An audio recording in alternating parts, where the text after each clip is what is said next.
Tonight, we won't follow the clash of shields or the roar of battlefields. Instead, we'll step into the northern twilight, where the air itself feels like a hushed witness, and where footsteps sound softer than secrets. Here, the sky folds into smoke-colored ribbons, and on that quiet horizon arrive riders who are not entirely of this world maidens whose task is choice, whose gaze weighs heavier than any blade. So lower the lights. Let the stillness of the evening press gently against your shoulders. And if your breath begins to follow the faint rhythm of unseen hooves across the peat, that's only the night carrying you with it.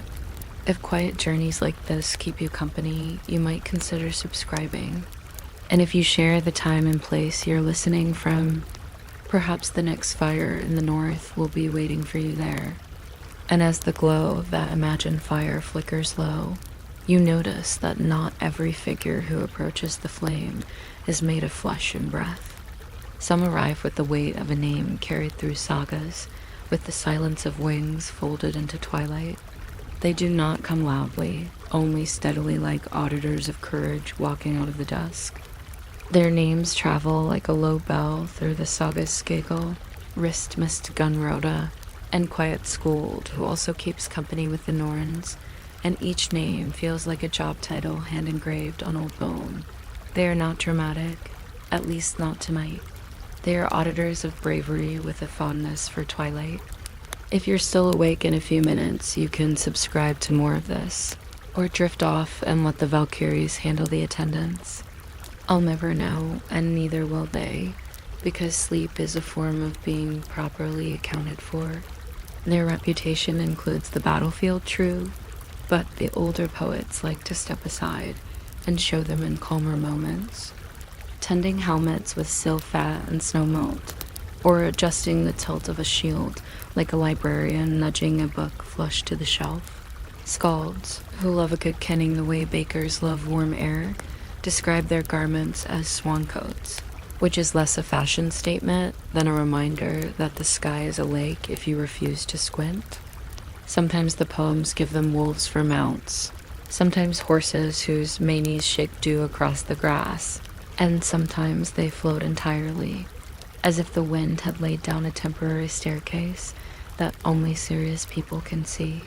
Their job is choosing, and their tools are attention and patience. A spear may be carried, but the real instrument is the look that decides. And because nothing in the north is entirely alone, ravens watch from a respectful distance, like interns who will someday run the company.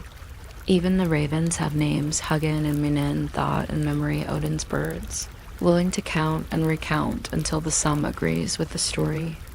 A few of the Valkyries also serve mead, and the mead tastes the way gold sounds when you touch it with a fingernail. It is not a coincidence that the word for their task, Valkyrja, arrives with the same steady rhythm as hoofbeats over peat. Most evenings, they are less thunderbolt and more barometer, noticing which hearts are already leaning toward the door. Their movement is so quiet that you hear what surrounds it, leather creaking as politely as old stairs, the metal of bits commenting on the day with small round syllables, badea, breath of horses that have learned to carry the weight of choices without resenting it. If the moon remembers to be generous, you can watch light pool in the bowls of their shields, a pale soup of reflected stars. In duller weather, the edges of their spears hold a colder shine as if iron kept a diary. The birds that trail them are not just Odin's famous pair, but whoever in the wide air likes a schedule, crows with opinions, owls with tenure, even the occasional gull who thinks every assembly is about fish. Skaldic verse will sometimes call these birds battle swans, which is either a joke or a lesson that metaphors refuse to stay indoors. The Valkyries are not noisy managers. They prefer observation that takes its time. On long winter rides, they trade notes on the niceties of selection, the way gardeners trade onion sets. Did you see the one who kept his promise about returning the borrowed axe? Yes, says another, and the one who placed his body between a frightened stable hand and a misunderstanding horse. They count courage in drowsy handfuls, like grain measured for porridge. When they descend, it is not a swoop, but the slow courtesy of fog adopting the ground. They step between blades and boots without scolding anyone for stepping on the wrong noun. A touch of a spear butt to a shoulder is a signature. A glance is a voucher. The horses stamp with the gentlest of rehearsed impatience, as if the earth needed reminding that lives are being tallied. The sleeping part of the mind, which is the wisest part, might compare all this to a soft spreadsheet where rows are promises and columns are intentions, and the formula is simply whether you meant it. If you are tempted to picture gleaming helmets in storm, you may, but know that a good portion of their work involves tightening chin straps and checking that a plume hasn't gone crooked. The northern lights are not a curtain, exactly. They are a very large, very slow scarf, and sometimes it looks as if the Valkyries tuck it around the night to keep drafts out. Choosing who lives and who dies is the sort of phrase that tightens the mouth, but the Valkyries make it look like tiding after guests, a careful redistribution so everyone winds up where the benches fit. They select not for drama but for fit, which is why you hear of unlikely favorites. A quiet shield bearer with an excellent memory for names, a cook who never undersalted the soup, an archer who preferred to aim after breathing out completely. The criteria are not posted. Like most good policies, they live in habit. A person who keeps a promise made before breakfast is noticeable. A person who carries a comrade's shield without being asked is likewise noticeable. At the edge of breath, when decisions grow thin like late-season ice, a Valkyrie leans near enough to be the cool of a drinking cup, and in that calm, the warrior hears a question answered without sound. In a few stories, a chosen one sees a hand on the shoulder or a flash of hair like winter wheat. In others, only a feather and a smell of chilled iron. The point is not a dramatic rescue, but a well-administered escort. You might think a thunderclap would serve, but bureaucracy prefers stamps over fireworks, and the afterlife has excellent administration. The last touch is tender in a strict way, the way a doctor sets a bone. No fuss, no apology, plenty of confidence. If a lament is sung, the Valkyries listen as supervisors listen to a training video, solemn with a practical affection. And when someone is not chosen, when the breath steadies rather than breaks, this is also a kindness. Fate is not merely a scythe but a comb, and sometimes it leaves the hair in place. The poems hint that even the unchosen have their own escorts later, when time has finished its knitting. For the chosen, the road upward opens like a hallway that never needs sweeping, and the steps are so light that the shoes feel blessed for being included. Odin does not stand at the door checking names. Others can manage a roster, but it pleases him to know the list balances. He rides an 8-legged horse, which seems excessive until you remember paperwork has many legs too. In the distance, a hall expands with the patience of a glacier, acquiring as many benches as kindness finds necessary. What awaits there is less thunderous feast than a well-run lodge with infinite portions, which is comfort of a superior order. The hall is sometimes counted with 540 doors, which is the sort of number a storyteller uses when they want you to see breadth without measuring. And each door is said to be wide enough for 800 to walk abreast, an exaggerated way of promising that no one will have to turn sideways carrying the shield. The meat is Shrimner, a boar that politely regenerates after supper like a casserole that takes compliments personally, and the mead flows from the udder of a goat named Hiren, who grazes on the leaves of the world tree, which is the kind of agricultural supply chain that excites gods and terrifies accountants. The Valkyries pour, and they take the task seriously. A good pour settles arguments before they wake up. The benches are long enough that jokes improve by the time they arrive at the other end. Training happens, of course, but training here is less combat and more choreography. Blades meet as though practicing greetings, and shields swap stories about the weather. A sleepy skald might call it polite thunder. It continues forever in a way that offends nobody. Not everyone climbs to this noise of companionship. Some go by the gentler road to hell, which is not a furnace but a low country of slow rivers and thoughtful fields.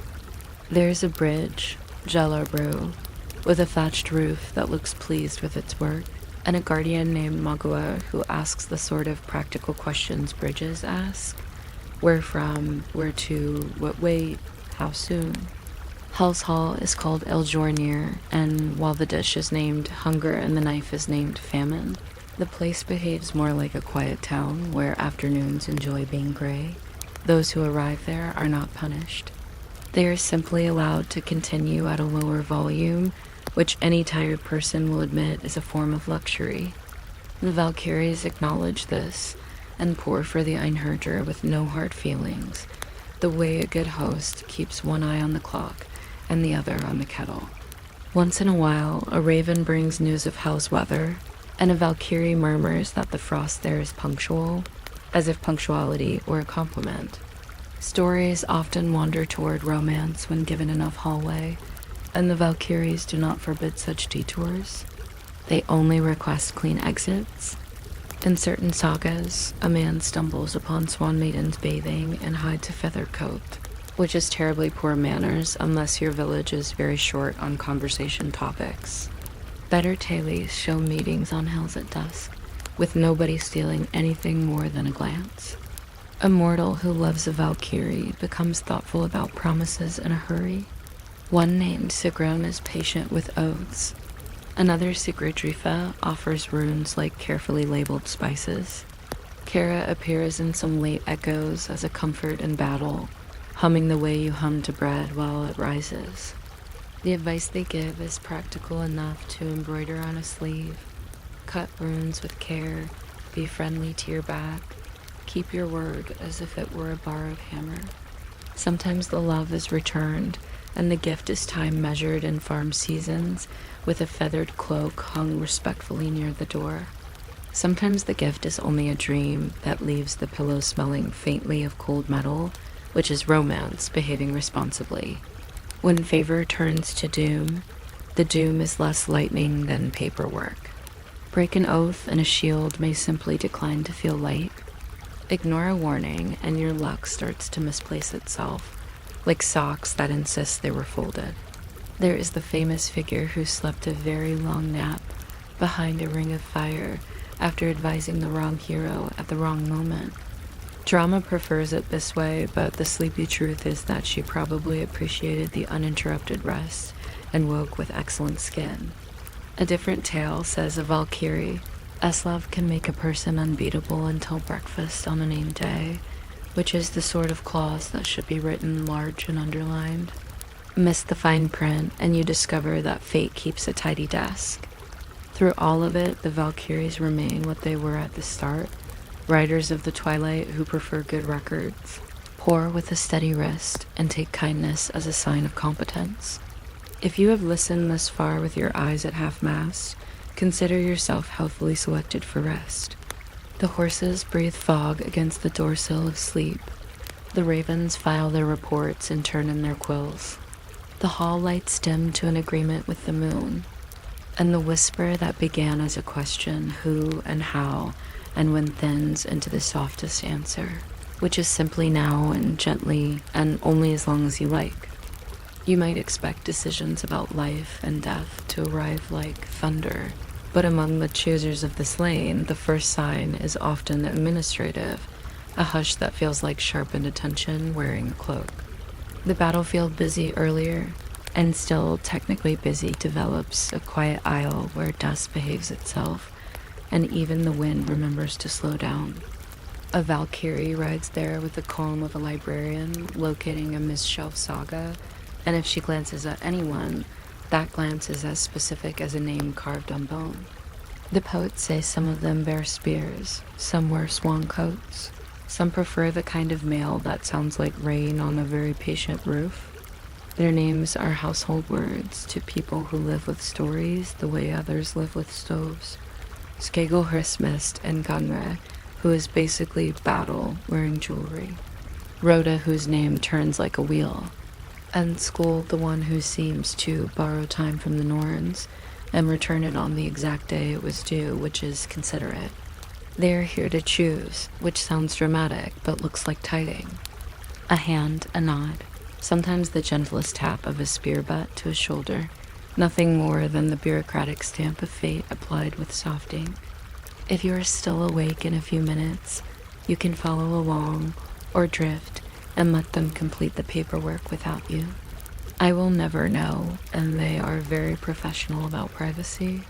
The method is not written anywhere, but it has habits.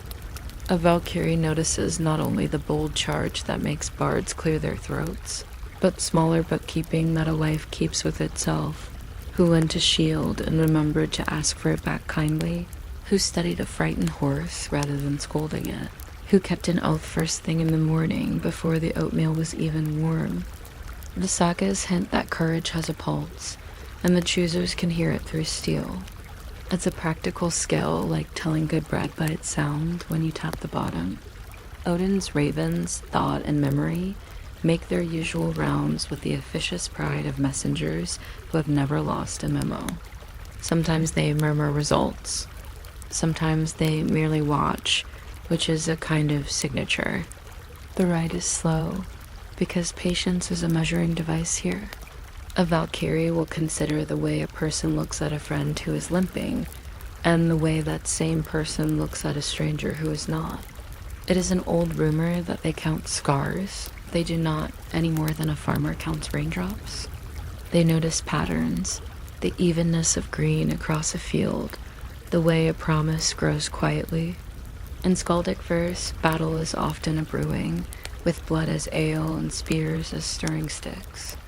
The Valkyrie is the one who tastes the batch and says, gently, this kettle is done. When she rides on, the air seems relieved, like a room after someone opens the window, not because judgment has fallen, but because the ledger has been balanced to the penny. There are small, almost silly facts tucked into this work, the kind that drowsy minds enjoy arranging.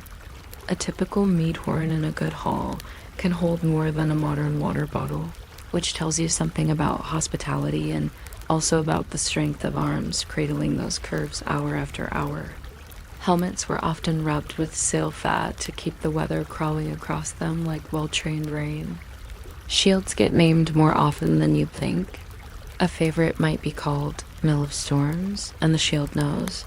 Of course it knows when it is being watched by someone who prefers to carry rather than hide behind it. The Valkyries keep lists, though not on paper.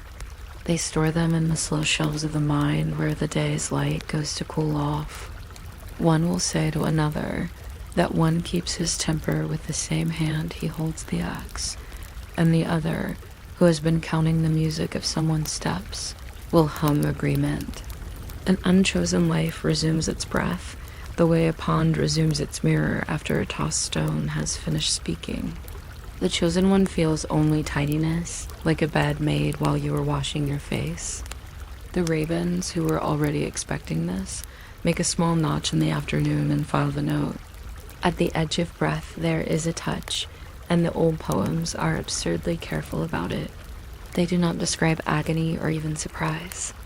They describe temperature and administrative certainty. A Valkyrie's hand is cool but not cold, the way a well bucket is cool in a good summer. It smells of iron, and snow and something faintly sweet, the lingering memory of mead served in a quiet hall. The person touched, who has been busy, settles. There is a view of the ground which is interesting in a detail-loving way. Barley stalks bent by boots, a scrap of blue. Threat from a cloak, the particular gray of stone that has been thinking about glaciers for centuries. A spear point might glimmer in the corner of vision like a spoon laid on a table. A plume might move the way long grass moves when a child runs through it. But the main sensation is of being sorted and gently. Some say a feather falls, others that a ribbon of light lies across the eyes. Still others that a name, your name, but pronounced the way it wants to be, arrives and answers every question succinctly. There is no drag, no tearing. If you have ever been lifted by friends who know their angles, you remember that small soaring that belongs only to coordination. The choosers of the slain are famous for Valkyrja, the choosing of the slain, but the late breath belongs to another verb entirely, to carry. This is why their horses exhale fog like competent porters in the early morning, and why harness buckles click with the same satisfaction as a lock turning when it recognizes its key. The poets love metaphors, so they will call the dying going to the benches or hearing the goat's milk sing. The goat, of course, being Hyren, who feeds from the tree whose roots hold the world, producing endless mead, which is efficient. It is a surprisingly bureaucratic heaven. The doors of the Great Hall are famously many 540, says one account. A number skewed toward the poet's love of abundance, and each door is reassuringly wide, as if the architect had worried about crowding and then decided against it forever. The chosen are not marched. They are invited, then escorted, and escorting is slower than you think. A Valkyrie will match your pace the way a good walking partner does, shortening her stride without making you feel it, letting the conversation arrange itself around the elbows. If the path lifts toward the sky, the incline is mild. If the path slides down toward the north, where hell keeps a colder hospitality, the slope is just steep enough that you lean into it and realize you have the legs for this. It is not failure to go north. It is allocation. Valhalla wants the thunder of training that teaches weapons to behave like punctuation. Hell wants softer business, a town of fields where afternoons agree to be gray. Either way, the last breath is a hinge and the touch is the doorknob. The person arriving at Valhalla will notice an odd thing first. The benches have the smell of pine sap and clean wool, which is a practical perfume. Shriminer, the regenerating boar, is mentioned because it is reassuring to think about dinner never running out. The Einherjar practice because repetition is a tenderness. Odin is present the way a very busy manager is present, which is to say he knows your name and also appreciates that the system functions without him. The Valkyries pour mead the way moonlight pours through chinks in the roof on clear nights, steady, without commentary. They may lean down to check whether the strap on your left bracer is pinching. They may observe that your boots will need fresh hobnails soon. They will certainly remember how you take your drink. Somewhere far off, on a field with a name promising a final appointment, a plan called Ragnarok scribbles itself in the margins. But tonight, the script is only for rest, and the small satisfactions of things repeated until they shine. Sometimes, even here, they speak of the ones left behind, and the care with which not choosing is also a gift. A shield bearer who thought he was ready will wake in the straw at dawn with a clean ache and a peculiar sense of gratitude. A farmer who stood his ground when the fence wobbled will find the fence upright in the day long and think that is enough. The Valkyries do not gossip the way mortals gossip. Their recollections are as practical as inventories.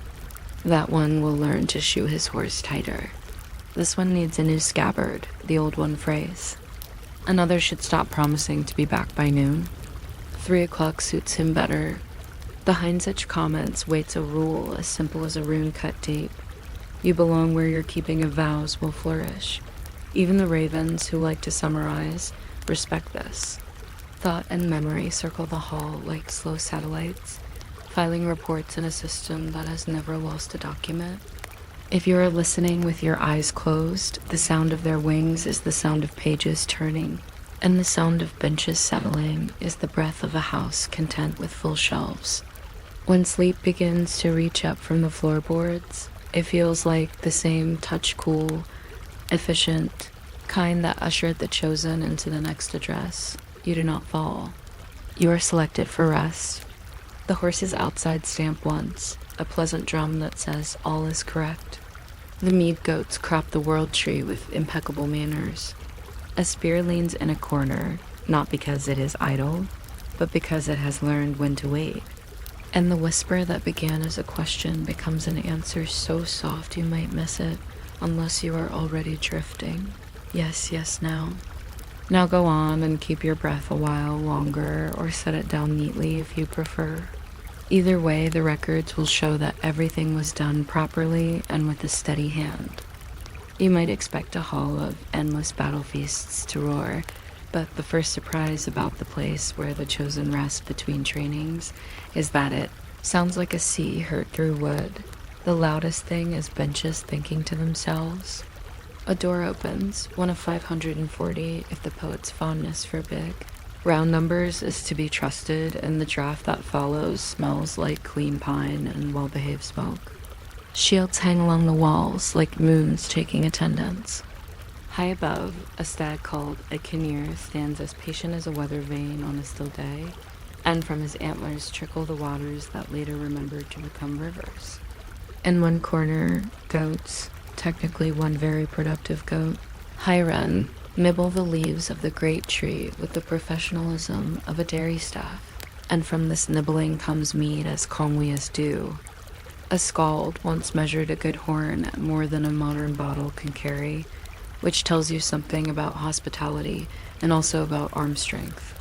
If you are still awake in a few minutes, you are welcome to stay and listen.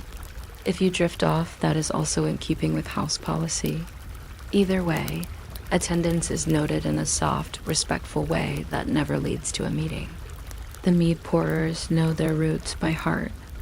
Valkyries move along the benches with that efficient grace you see in waiters who can carry an entire evening on one tray. They call people by their names without raising their voices. Jerry and Frecky, wolves who pretend to be furniture until food is available, keep their places on either side of the high seat like polite bookends. Odin eats little because he is busy thinking in more than one direction, which is also a kind of diet. Thought and memory, the ravens do a walkthrough like auditors who love their job. Andrimner, the cook, tends to Shrimner, the boar who is both dinner and daily miracle. The cauldron Aldrimner burps at the same points in the retold story every time, as reliable as a kitchen timer. There are rules about portion sizes that no one remembers writing.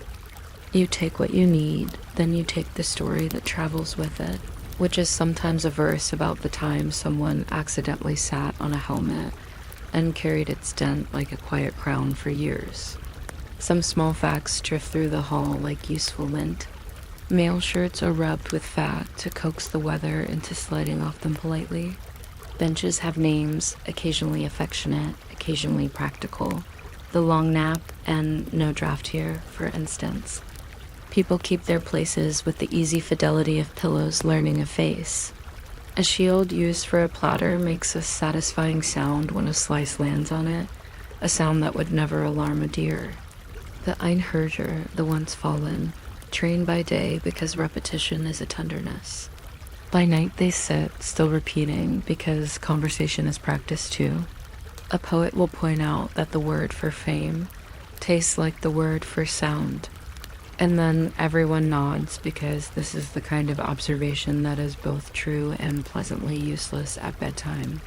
When someone begins a song, the melody has the steady patience of a mill turning, and the chorus arrives the way geese arrive, already organized. The banquet itself is unhurried to the point of being instructional. Platters circulate with the calm of planets. Horns go round like constellations that have nothing left to prove. You can chart a night by the slow geography of its flavors.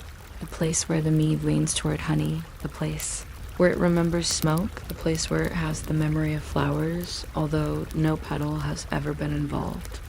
A young skald, newly arrived and still trying to fold his awe into something pocket-sized, learns the meter everyone prefers, a steady drumming of syllables that falls asleep on its feet and keeps standing anyway. Even the jokes have habit. Someone will mention that in old measurements, a sea serpent could encircle a world, but the spoon still holds only a spoonful, which is about right. Somebody else will swear the benches get longer when no one looks, like bread that rises in secret.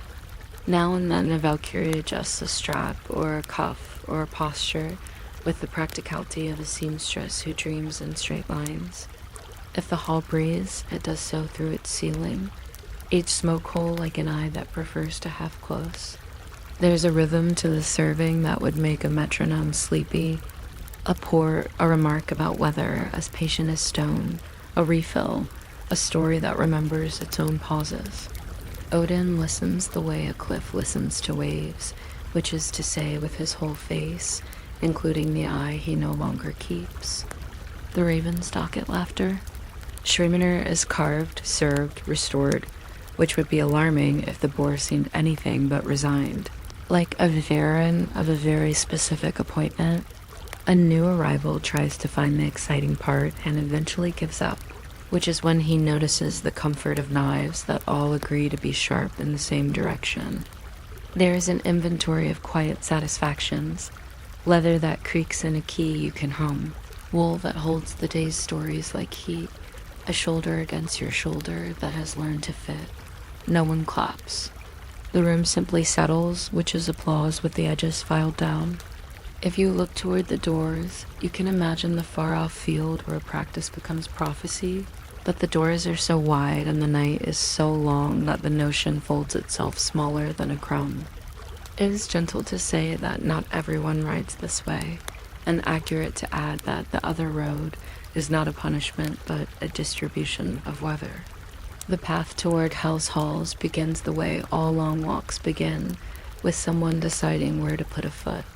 The dead who go north find themselves traveling not quickly, because quickness is rarely needed once a clock is done asking for your attention. The sagas mention 9 nights, which sounds like a poet counting stars. They also mention a river called Jaiwol, which sounds like a bell when it wants to, and a bridge, Jailarbro, thatched in gold the way a field is thatched in frost. A guardian, her name is Mogor, which is as good a name as any for someone who takes arrivals seriously, asks the sort of questions all border crossings ask. From where, to whom, for what reason, and do your shoes fit? Shoes matter on this road. There is an old, careful custom of tying housecord, the shoes for the dead, to a person's feet when they are laid out, because no one wants to be distracted by blisters on the great errand of rest. The landscape quiets as you go. Birch trees prefer to stand at polite distances from one another, like candles on a wide cake. The air tightens, not unkindly, the way a well-made blanket does when you smooth it all the way to the corners. There are windbreaks built by people who liked building windbreaks when they were alive and did not see any reason to stop. The river remembers its bell and then forgets it. A fox watches the procession and decides against commentary. The bridge arches so gracefully that everyone's thoughts slow to match that curve. On the far side, stones keep their promises by remaining stones. If you need an analogy, imagine the quiet wing of a library built in a country where snow has opinions. Nothing is stern. Everything is definite. Hell, the keeper of this place looks like a verdict if you catch her in profile, and like a home if she turns a little more. One half of her is alive. The other half is the honest color of what is finished. She is not unfriendly. Her hall is called Eljornir, a word that tastes like storm but hosts a surprisingly straightforward kitchen. The door is named Philandophora, which is dramatic in the way labels sometimes are when the person with the chisel likes the feel of certain letters. Her knife is named Famine and her plate Hunger, which is the kind of bleak humor administrators use when paperwork keeps them past dinner time. But the daily business is ordinary. Beds are assigned with care. A person who liked mornings is placed near a window, which in this climate is a great promise and its own way a luxury. Thatcher's sons sit near people who made sieves. Most days they exchange methods. Someone who could never keep track of money in life now keeps a ledger of candles used and smiles at the tidy columns. The goddess walks with a cat's certainty that every hallway ends where she decided it should. Lives continue here in a softer tense. Storytellers tell less, which leaves more room for details. They will enjoy reminding one another that the northmost world is not misery but moderation. There is even a banqueting of sorts, though the food is the kind that doesn't want applause. Stews that mind their own business bread that holds. Together without boasting the occasional berry that arrived first as a rumor under snow. Visitors, because there are visitors, brave or curious relatives with questions, and even a god now and then remark on the orderliness of everything, and hell allows herself the smallest shrug. She has built a city of complete sentences. People sleep well. No one raises a cup to destiny. They raise cups to the fact that cups can be warmed in quiet hands. The road to this town collects customs the way a river collects leaves. In some places, people would place a coin where a tongue once kept its library, not because anyone is being charged a fare, but because the idea of paying one's way is a comfort that travels better than most luggage. Elsewhere, there is a rite of closing a mouth with a knife laid for a moment on the lips like a seal of work concluded. The blade is then returned to its kitchen because even a gesture has chores.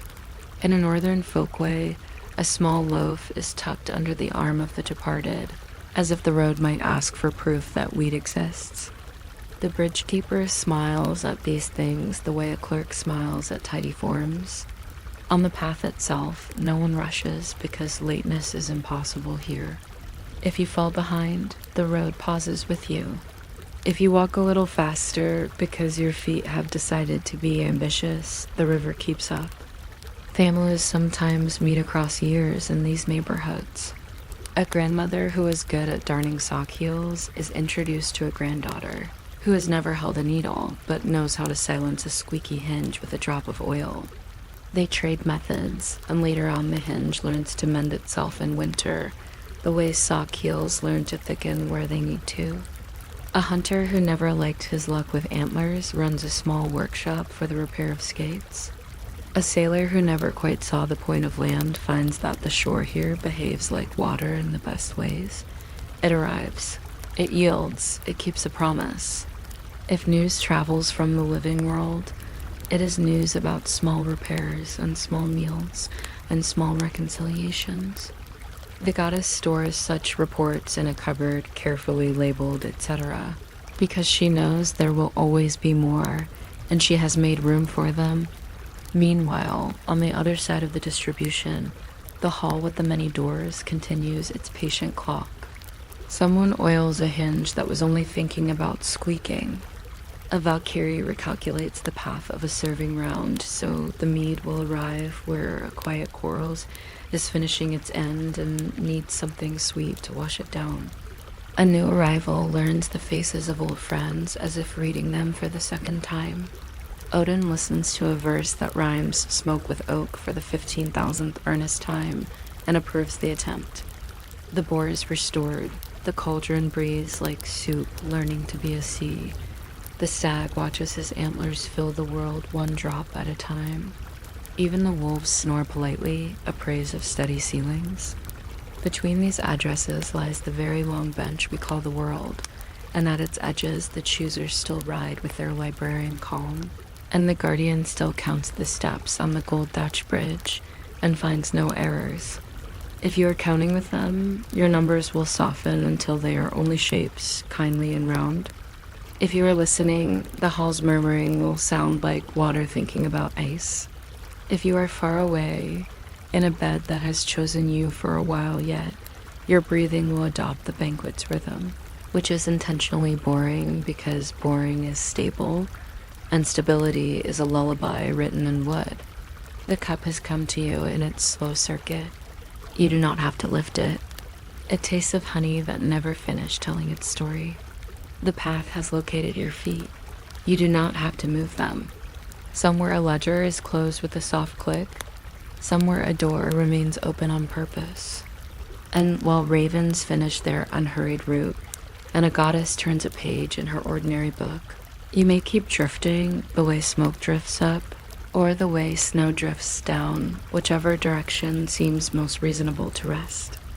You might expect the chooser of this lane to be all iron and thunder, but the quiet secret often told in sagas is that some of them kept very gentle calendars with very human entries, like a note to meet a shepherd at dusk or to bring a loaf to a door that squeaked. That is the soft hinge for tonight. Valkyries had lovers among mortals, and the stories say this with the straight face of a clerk writing, "Weather calm." They rode the evening air, and then, as easily as a bird folds its wings, they folded themselves into ordinary rooms with low ceilings and kettles that knew only steam. A man might have seen her first as a swan in an overcast sky, because many of them wore feather garments that behaved like ideas. Put on, they allowed flight. Set aside, they asked to be respected. The old word for those garments is neat and compact, a word any tailor would like. It meant that a cloak could be in a dress. This is the part where I quietly mention that if you are still awake in a few minutes, you may subscribe to the rest of the legend, or you may let your attention drift away entirely. Both are valid rights. The lovers themselves were usually men who had learned how to listen to hills. Sometimes they were named Helgi, which in Norse is a name that sits upright and keeps promises. And sometimes they were other names that lean toward dusk. A Valkyrie might sit by a hearth and feed the fire without hurrying, and if asked where she learned patience, she would say, on a horse, which is a complete curriculum. People in neighboring farms would whisper that the new woman moved like a weather change and had the sort of hair that refuses the comb as a matter of principle. The man would nod and serve barley soup and make sure the broom had a good place to hang. There were understandings between them, the kind couples have when one person's commute involves the aurora. Do not boast. Do not pry at names that are more working tools than introductions. Do not borrow the cloak for a festival and spill ale on it, because feathers remember. A gift might be left on the rafters, a ring with a knotwork that knew how to behave in the dark, or a little box of runes for labeling jars. If the house had a cat, the cat would take up with the visitor at once and pretend it had known her forever, which is classic cat behavior even in an ordinary century. Daily life in those households developed with the calm speed of bread rising in a winter kitchen. The Valkyrie was often away, but not dramatically away, just out on second shift. When she returned, she might smell faintly of moonlit sleet and horse leather, and she would stand for a while at the threshold like a lighthouse remembering its job. There's a scene that repeats. She unhooks a spear from the pegs over the door and uses it to lift down a pot with practiced grace, as if spears had always been designed to mine soup. The feather cloak, when not in service, is kept on a shelf too high for polite temptation. In the morning, she helps to wax the bowstring with tiny, serious strokes. At noon, she plots the horse's mane in patterns that look like the handwriting of wind. Toward evening, she draws with a charcoal stub on the inside of the door, little signs that tell luck where to sit. The man learns small crafts that fit the life. He mends the strap on the saddle that prefers to break in the same place. He oils the hinges that know the hour by heart. He teaches himself to sleep while hooves whisper outside, because sometimes the world asks for that skill. The neighbors notice that the butter never separates in that house, and that the chimney never chokes on its own smoke. Someone might wonder if the new woman is one of those shield-wearing spirits, but then she shows up to help with hay, and makes the pitchfork look like a harp, and people decide it is probably fine. There is a micro-fact the poets tuck into a corner. Some Valkyries could speak to ravens the way bakers speak to ovens, with a tone that assumes cooperation. Another small note. The name Sigrun, once heard beside a cradle, means victory rune, which is an admirable choice for a bedtime label, though it makes the baby sound as if she might sit up early and take minutes. None of this is noisy. It is the kind of romance that prefers lists of chores to fireworks. He promises not to brag about her among men who keep score. She promises to set her spear safely in a corner where no one will bump it. Together, they develop the sort of pantry that can outlast a fog. His friends come by and say little, because the air has changed in the room in a way that makes speech want to fold itself down to a murmur. If a raven perches on the fence and cocks its head, this is simply the sort of thing that happens in a world that likes order. There were conditions, of course, and they were the protective sleeves around the miracle. Do not look for me on certain nights. Do not speak my true name to anyone who would put it in a song. Do not mistake my favor for a guarantee against weather or aging or the dense arithmetic of chance. In several old tales, the vow was tidy. Leave the cloak folded, leave the claws unbroken, leave pride in the jar with the tightest lid. The danger lay not in warlike betrayals, but in small errors with big echoes. Someone bragged. Someone mislaid a feather. Someone decided a boundary was only a suggestion. When that happened, the stories say the Valkyries' blessing inverted itself in the quietest way, like a glove turning back to the right side. Nothing smashed. No thunderclap announced the policy change. Favor simply withdrew with the tact of a guest who senses an early bedtime and lets herself out, taking rain with her and leaving a house that must now learn to talk to its own roof.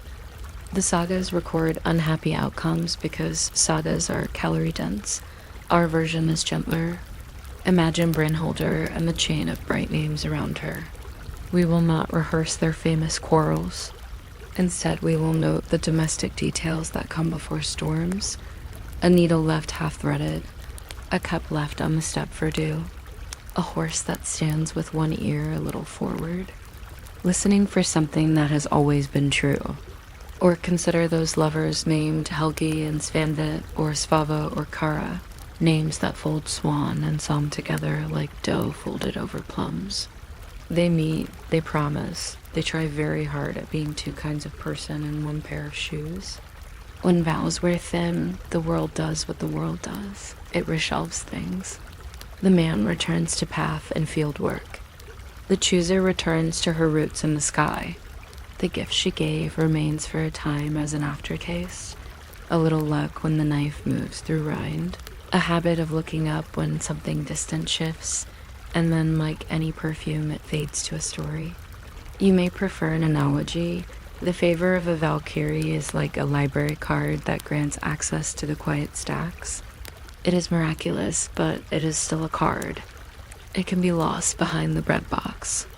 It can be loaned unwisely to a cousin who forgets it in a coat at midsummer. None of this needs a trumpet. It requires only an errand to the desk and a promise to keep better track. The whisper you hear at the end of such tales is not doom shouting. It is paperwork closing. The chooser of the slain is a professional, and professionals keep ledgers. When a boast goes out like a little fire in dry grass, somewhere a line is drawn through a name in very neat ink, and a note is added, bravery intact, discretion in future training recommended. That is the whole catastrophe. The man wakes and finds the feather cloak is gone, or present but no longer interested, which is almost the same thing. He keeps the house anyway. He still oils the hinges, which squeak now and then to remind him that not all songs are for all ears. The horse chews in a slower rhythm and decides against waiting at the door. Years pass in a style that suits them. In some accounts, the woman returns because love is not a project with a single due date, but a series of quiet audits, and sometimes a file can be reopened if both parties have learned to label jars better.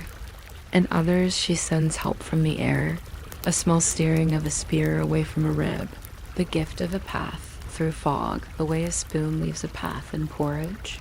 And in still others, the relationship resolves like mist, which is to say it stops needing to be resolved. What remains is a practice. Do not prod names. Do not overwater pride. Keep the cloak where the chimney cannot reach it. The larger world wheels on. Ravens continue to conduct their surveys. Horses remember the scent of cold iron as a polite warning. The Valkyries ride, not with vengeance, but with the dependable silence of people whose work starts when lamps go out. The men build fences that let the wind through, which is the best kind of fence. They teach their children to tie knots that come undone without a struggle. On winter evenings, they tell this story without the thunder, the way one might explain a stove. It works because rules are followed, and if you forget a rule, the stove will remind you without shouting. If you are still listening now, you may notice your breath has matched a horse's calm stride. That is the correct speed for this sort of thing. You can keep it as long as you like. Somewhere there is a field of those feather cloaks, all stored in a row like white sails in a boathouse. Each one belongs to a name that is both a person and a job. The names are beautiful and slightly formal. They sit in the mouth as if they were designed for speeches, and yet they spend most of their time in the quieter vocabulary of routine. Desire and fear live here, but they are domesticated. Desire is a cup placed for dew. Fear is the sensible caution that keeps the cloak far from sparks. The moral, if there is one, and if we need one at this hour, is mild. Love a remarkable being the way you would love a well-made tool. Boil the parts that move. Respect the instructions. Remember that miracles have maintenance schedules. When a favor comes, treat it like weather. Welcome, work with it. Do not try to put it in a box. When a favor goes, set an extra bowl on the step for luck anyway. Luck sometimes comes back for those who leave bowls out. The choosers remain at their rounds, their horses' hooves dim as moths, their hair catching frost the way grass catches dawn. They pass over roofs that are trying to be brave, and over fields that are content to be ordinary. If they glance down at a window where a man still keeps a certain shelf dusted and a certain peg empty, they do not sigh.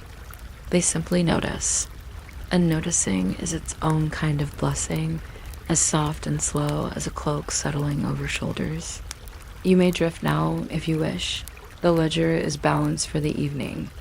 The cat has taken the warmest chair without consulting protocol. Somewhere, a spear leans in the corner like a tall, patient broom. The night continues to be thoroughly night, and the writers continue to keep it company. And that is, for our purposes, wonderfully enough. You might think an eternal feast would be noisy, but the first surprising thing about Valhalla is how softly the night sets the tables. Shields hang like patient plates along the rafters, the spear rafters themselves remembering old storms without mentioning them, and the air smells faintly of wood smoke, roasted something, and pine tar, which is the perfume of a well-behaved roof. A Valkyrie moves along the benches with a cloth that looks like a cloud trained to do useful work, wiping away a day that has already been forgiven. She does not whistle. The hall is not quite a whistling place. She counts horns because horns wander, and it helps to know where one has gone when a poet later wonders where his metaphor went. Quietly, she lays out knives with the blunt confidence of tools that have never lost a finger. On the far side of the hall, the doors, there are many. An architect's cheerful excess breathe a little as if they were remembering the forecast. Old poems say there are so many doors that at the end of days, 800 warriors can walk out of each of them at once, which is more a statement about square footage than about war, but it does make you think someone measured. If you are still awake in a few minutes, you could choose to subscribe for more cozy logistics of the afterlife, or you could let your eyelids perform their quiet duty. Either option gets you a good seat. The benches have deep dents that know. Names. The floor has learned to glow modestly under lamplight. A Valkyrie tastes a drop of mead to be sure it is still behaving like honey that learned to sing, nods, and goes on. The mood is domestic, not heroic, like a festival that discovered punctuality. A raven, who's allowed to be here on account of seniority, examines a crumb and files a report no one will read, but everyone respects. Out behind the hall, the kitchen keeps. The hour the way a steady heart keeps a body. The cook is Andrumna, whose job description is simple and therefore eternal. He prepares Shrimner, the boar that appears daily on schedule with the professionalism of a bakery, delivering its best loaf to its own oven. The cauldron is Eldrimner, wide as a calm lake with a good memory, and the fire beneath it has the temperament of a librarian worm, attentive, unflappable. If you lean close, which is permitted for educational purposes, you can hear the sound of a stew that has accepted its destiny. Schirmner gives himself to dinner again and again, and then grows back after it is polite to do so, which is circular thinking put to practical use. And on the roof there is Hyren, the goat who eats the leaves of the tree that leans over the hall and converts foliage into mead with the efficiency of an impossible machine that decided to be a goat for fun. The mead runs from her udders, as if gold had practiced being gentle. It fills a vat so large that nobody bothers to put numbers to it, because numbers would only get tired. If this seems a little absurd, it is. The Norse have never apologized for a beverage system that involves arboreal chemistry and a contented ruminant on watch. The Valkyries check the vats anyway because systems like to be admired. They also adjust the taps with a sort of competence that makes tools purr. One of them takes inventory of loaves, whole grain, seed, a rye that could hold up a conversation. She writes a note in runes that look like fence posts with opinions. Another tests the cauldron's edge for a proper simmer by tapping it with the back of a ladle and listening, like a doctor with a stethoscope who has accepted that this patient is a soup. The kitchen has all the ordinary dramas of a good kitchen: a spoon misplaced, a pinch of salt that cannot recall which jar is its home, a pile of clean bowls that leans as if deciding what angle means loyalty. The difference is that nothing here is anxious. The goat chews, the boar fulfills expectations, the fire says yes in its accent. The night deepens as if giving the tablecloth more time to settle its fabric dot inside.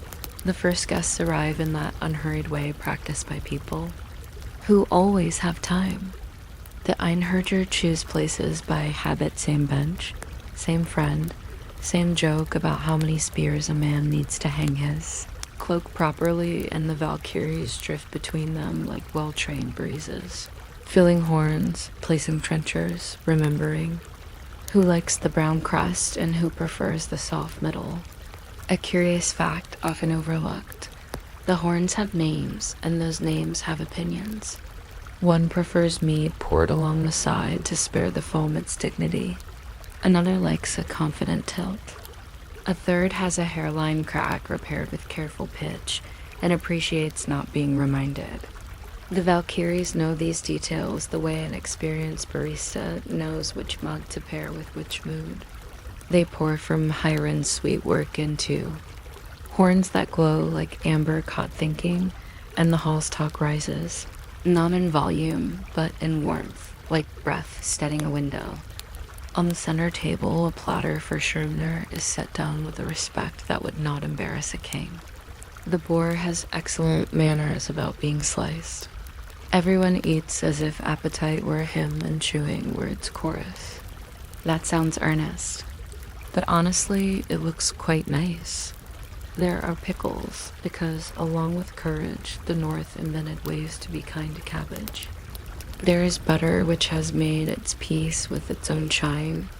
Someone sings very quietly about a fjord that still remembers the boots of his father, and the melody behaves itself, folding neatly between the clink of knife on trencher and the soft hoot of a distant owl considering a career change.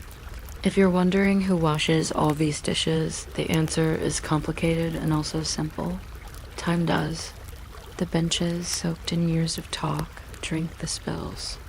The hearth digests crumbs with grace. The Valkyries rinse horns in a basin that always seems a fraction larger than its own rim, which is the subtle magic of a place built by people who respected margins dot between courses. There is ceremony, but ceremony here is just etiquette that learned to walk upright. A Valkyrie goes to the high table and sets down a horn in front of the Allfather, who nods once, tasting what he already knows and approving it again, which is a leader's real job. His ravens consider the curl of steam rising from a bowl and decide it is not a message, merely a bowl being friendly. Occasionally a skald stands, but he does not declaim, he reports. He whispers a few lines about a shit that slid into water, like a knife into a sleeve, and everyone agrees the simile is tidy. Then a Valkyrie ties a small ribbon around the stem of a guest's horn to mark that he owes a story next time. Nothing urgent. Just a reminder that community is a loop like Schrimner's calendar. Those who do not drink mead are offered water. So clear it looks like a decision, and no one jokes about it because grown-ups know beverages are personal. Another micro fact, the roof of Valhalla is tiled with shields, which turn rain into music on long nights. That music sets the tempo for refills. When the rain speeds up, pouring does not. The hall keeps its own pace the way a heart keeps its own beat regardless of weather. In a corner, a chessboard with slightly uneven squares says service. The pieces are carved from bone and antler. One knight insists on being turned a half-degree toward home and is humored. The debates are about butter temperature and whether a low bench promotes philosophical thought. The consensus is yes. A Valkyrie slips a new loaf onto a warm stone so it will develop that polite crust everyone claims to like best. Near the doors, a line of spears stands like tall, calm reeds. No one leans on them. That is a rule written nowhere and obeyed everywhere. From outside comes the quiet report of snow considering its options, and the hall nods as if to a competent colleague. If there is a moment of excitement, it is small and domesticated, like a cat remembering a cupboard. The goat stamps once, and a Valkyrie goes up to check the roof, returning with the serene news that the stars are still where stars keep themselves. Someone's horn goes temporarily missing and is found under his own elbow, which is an event so common that the hall has developed a gesture for it. The finder raises 2 fingers. The found nods. A tiny round of applause happens in the mind. And nowhere else. The boar yields perfectly down to the last honest slice, and then, with the tact of a professional, excuses himself from further participation until tomorrow. Andrimner wipes the cauldron rim with the precise satisfaction of a man who has never once undersalted the universe. The Valkyries begin a soft rotation through the rows, collecting the things that have done their jobs for the night. Knives laid side by side like resting runes, bones clean enough to pass inspection, crumbs that will become arguments between mice with more time than sense. An elder leans back and tells a very short account of a long winter, consisting only of the phrase, "we had enough wood," repeated with different meanings, and the table agrees this is precisely the correct length. The ravens make a note of a proverb that almost exists. Someone begins carving a spoon from a scrap of maple simply to reassure the air that the future still contains spoons. It does. A Valkyrie marks a notch on a tally board that keeps track of how many times the goat's fat has thought about overflowing and decided against it. The number is high. Restraint is contagious up here. The lamps lower themselves fraction by fraction until they are the color of weathered brass. At some point, it becomes difficult to tell whether people are talking or simply thinking in a way that the room can hear. Later, when the plates have become platters again, and the platters have become opinions, and the opinions have retired, the hall reaches that low tide of sound that even owls respect. A Valkyrie walks the line of benches, not to wake anyone, but to make sure each blanket has remembered its person and each person has remembered his ankle, which, in a cold climate, is a zone famous for forgetting. She adjusts the cloak with the same care she once used arranging a formation of riders over a field, because attention is a skill and it travels. She sets a horn upright so it will not dream of falling. In the kitchen, the embers practice being tomorrow's fire by remaining themselves in a smaller way. Hyren folds her legs and rehearses the arithmetic of leaves and sweetness. The stars go on being small and persuasive. There is a ledger somewhere, because every good operation has one, and in it the knight writes down what was used and what was saved, and which bench acquired a new squeak that will need a little oil. You may be curious about the oil. It is stored in a jar that has never tipped. on a shelf that trusts gravity to keep its agreements. Outside, the snow chooses a fairly even depth so that the paths will be easy in the morning. Weather, too, can be thoughtful. The doors sigh once, in chorus, a quiet stretch before sleep. The raven on the rafter tucks one foot into his feathers and fraternizes with patience. Somewhere in an annex, a skald writes 2 lines that will go nowhere in particular, which is a very honest fate for 2 lines. Another Valkyrie sits by the embers and hems a small tear in a ladle's leather loop, because maintenance is love speaking a dialect no one argues with. If you are still with us, you may feel your breath join the rhythm of the room. Long, unremarkable, good for carrying a person a long way without announcement. By morning. When morning happens, which is when the lamps decide to be a shade less. Modest, the cycle will present itself for polite inspection again. Horns will be polished with the kind of circular motion that philosophers appreciate. The benches will be lifted to sweep under them, and then put back where they know to be. A scrap of bread will find a friend in a pocket as a useful snack for later. Numbers will be checked with the complacency of a harvest that knows how to replant itself. That is how the banquet outlasts calendars, not by spectacle, but by staff work. The Valkyries do not call it service.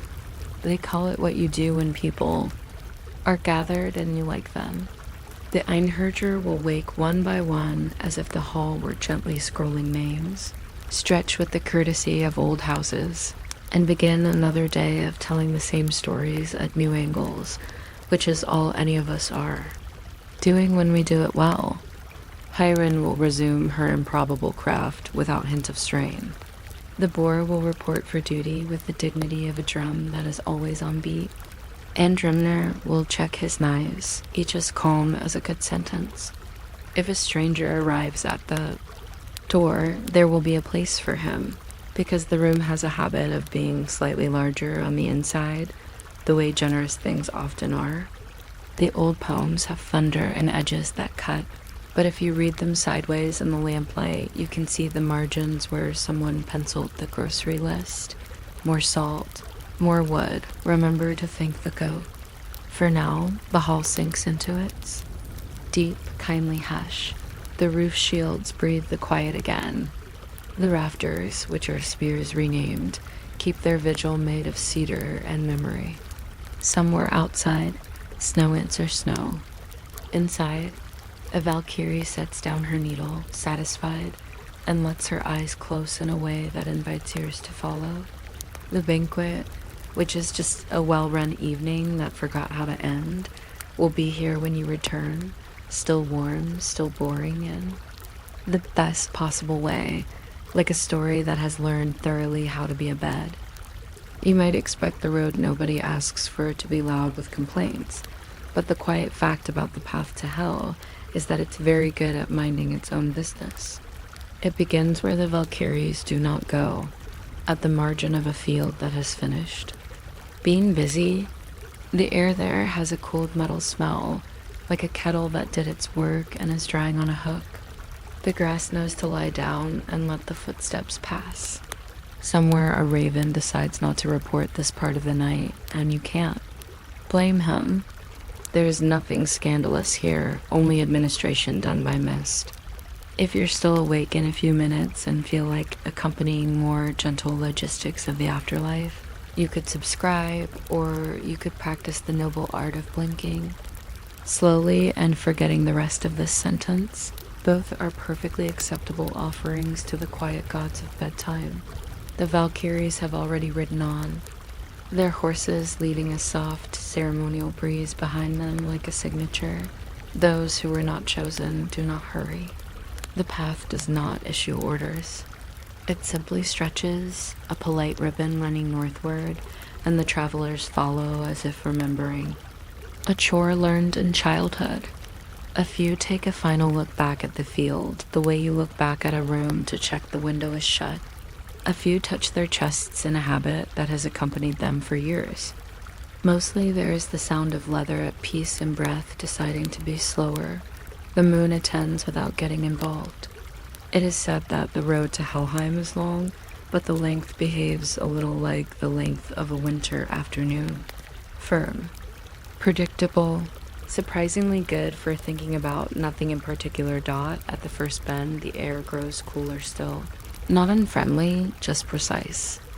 This is where the stream called Gile begins to appear beside the path, wandering with professional calm over stones that have made their careers out of being stepped on by water. Gile does not gossip. It just keeps up a companion with excellent boundaries.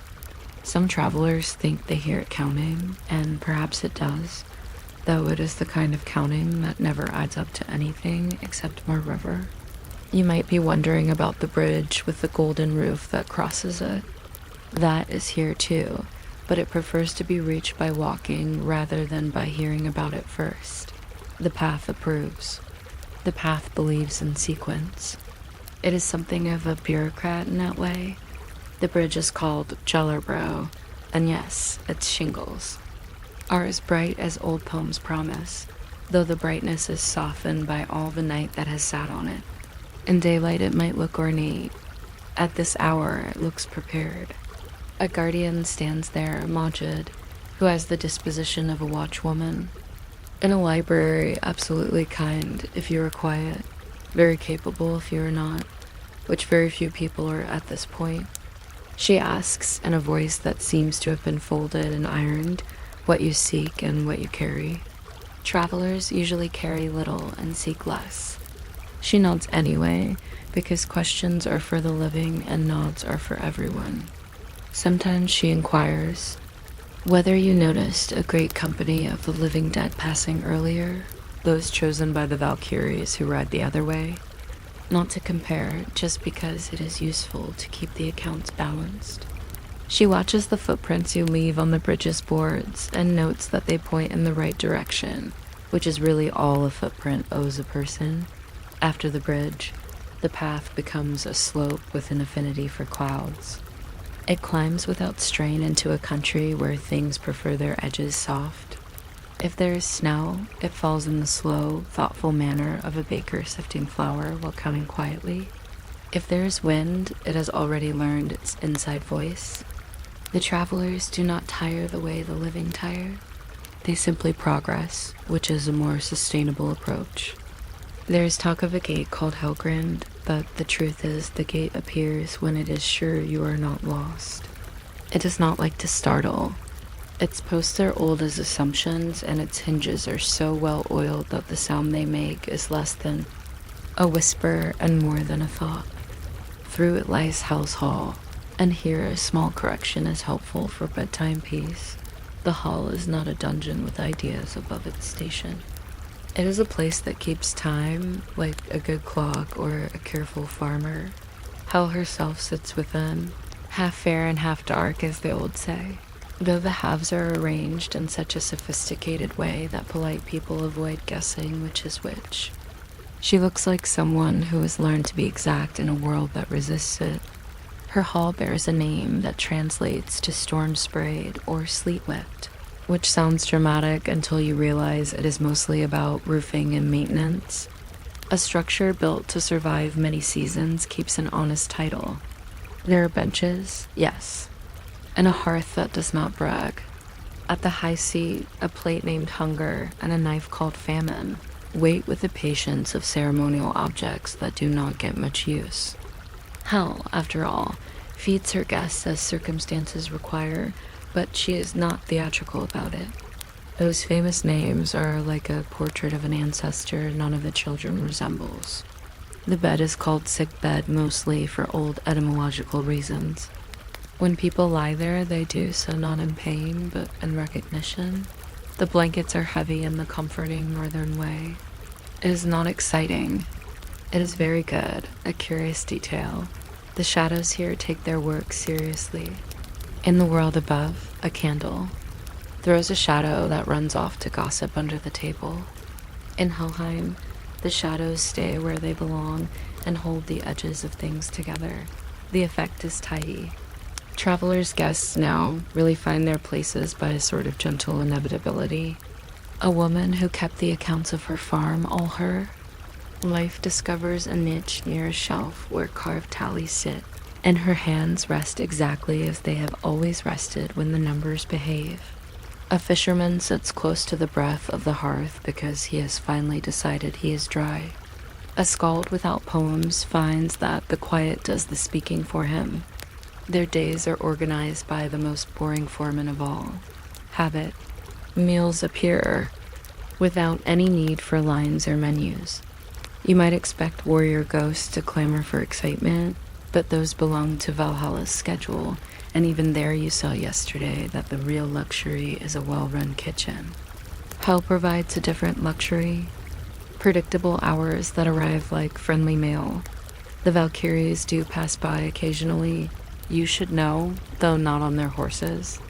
They come to the border places to check the ledgers, because if there is one thing the choosers of the slain love as much as a good gallop, it is paperwork done correctly. They greet Majid with the kind of nod that colleagues develop after long service. They look over the bridge's golden roof for loose shingles, though none ever is. They confirm that the travelers who are not taken have been welcomed, not discarded. A popular misconception among the loud is that Hell's realm is a punishment for being uninteresting. The quiet truth is that it is a shelter for anyone who did not happen to be dramatic at the exact time of departure. The Valkyries know this and are content. Their choices are not refusals. They are assignments. Hell's hospitality is the complimentary assignment, and the system works because everyone is uncomplainingly professional. If you listen, you may hear the distant creak of a sleigh because in winter there are errands to be done even in the underworld. Coal must be stacked, benches re-wedged, straps mended, spices refilled in the pantry whose shelves smell of pepper and patience. Hell's staff is small but competent. A figure with a broom decides again that the threshold prefers to be a little clearer than it is. A clerk compares names recorded in runes, so spare they look like fence posts, keeping a field of silence from rolling away. The ravens drop by now and then on their employer's behalf, not to snoop, but to make sure nothing essential has changed. One of them finds a crust of bread set on a windowsill and pretends it arrived there by cosmic accident, a little perk of the job. The other mutters that the bread is part of the system and not a perk, but eats his portion with enjoyment anyway. The hall notices none of this, too busy being contented with its responsibilities. There's a garden, modest as a good apology, on the lee side of the hall where the wind is so respectful it removes its boots. It grows those stubborn northern herbs that taste like memory, angelica, caraway, a bit of dill that refuses to be discouraged. Some guests take a turn there in the dim hours, not to work. Exactly work is a word that has laid down for a long nap here, but to stand with hands behind backs, considering the shapes of leaves and the way frost draws gentle mathematics on the soil. You may be surprised to learn that Helheim has birdsong, thin and small, like a black and white sketch of a tomb. The birds are tidy birds with the outlook of accountants.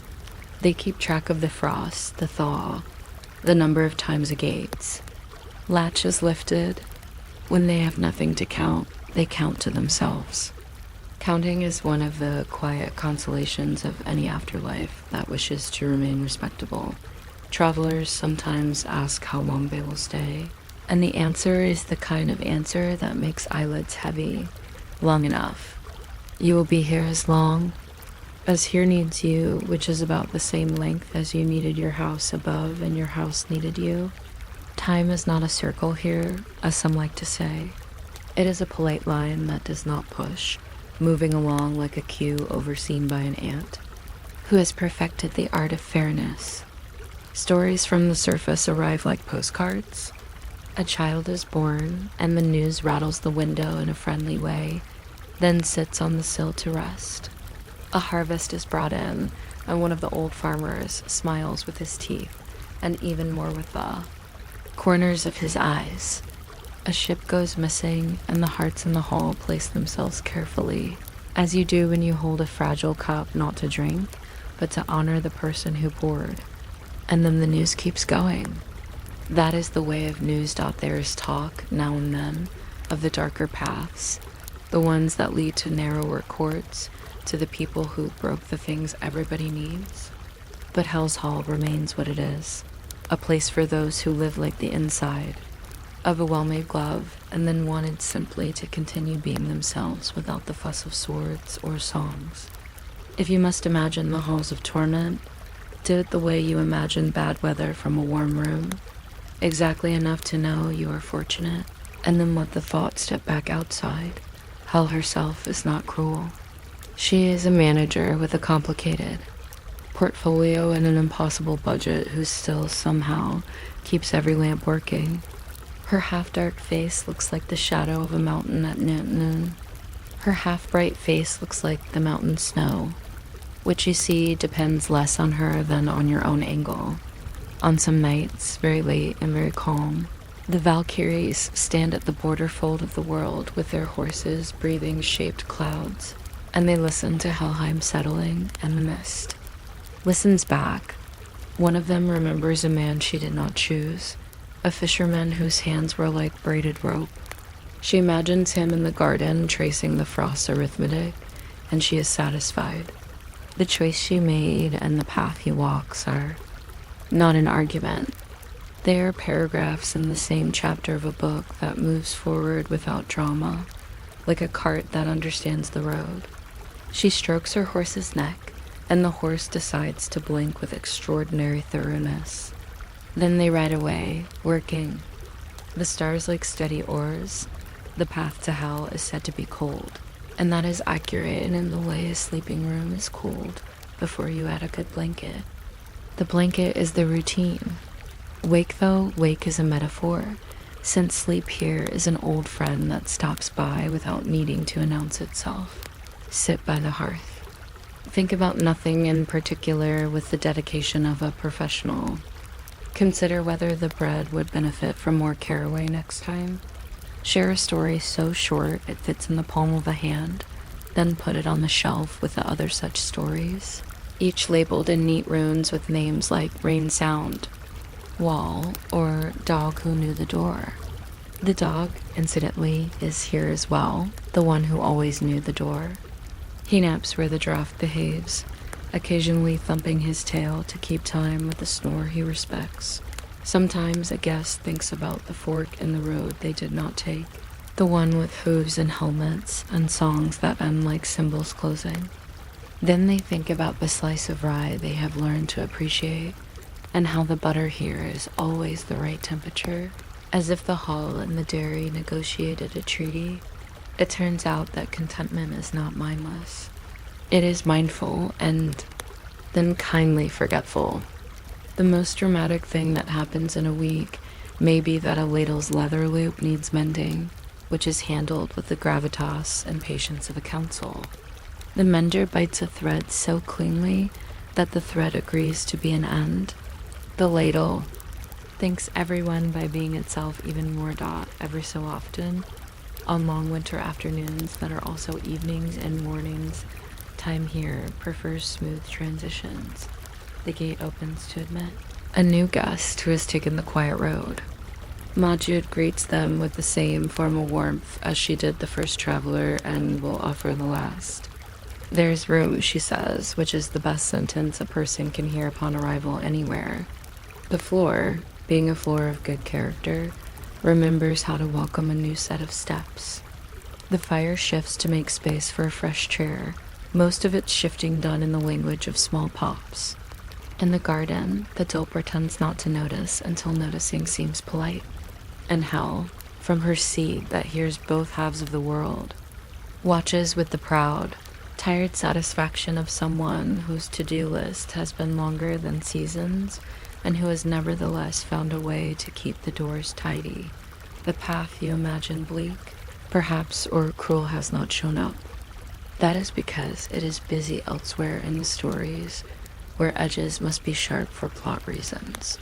Here in the bedtime version, which is not false, but simply focused on the maintenance department, The path to Helheim is a long corridor of competence. It keeps going in the same way a lullaby keeps returning to its first note. If you keep listening, you realize that the river's counting has slowed to match your own breathing. Your breath, in turn, has begun to sound like sifted flour. The gate that didn't want to startle has finished not startling you.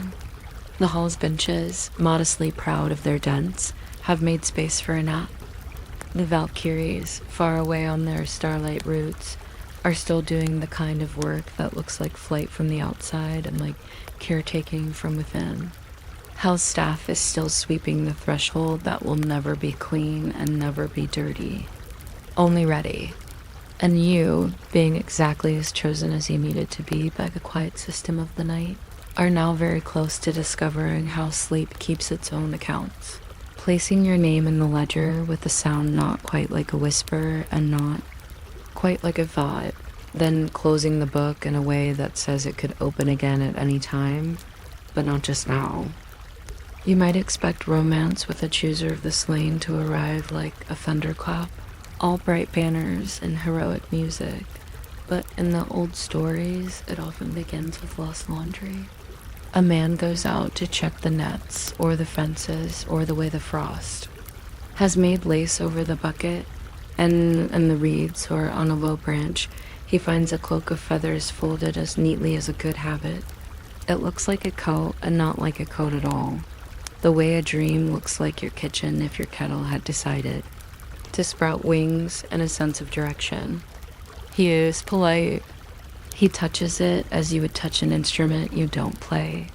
Nearby, a woman sits by the water, taking her time with her hair, which is the sort of quiet anyone recognizes, even if she is technically between worlds, she says.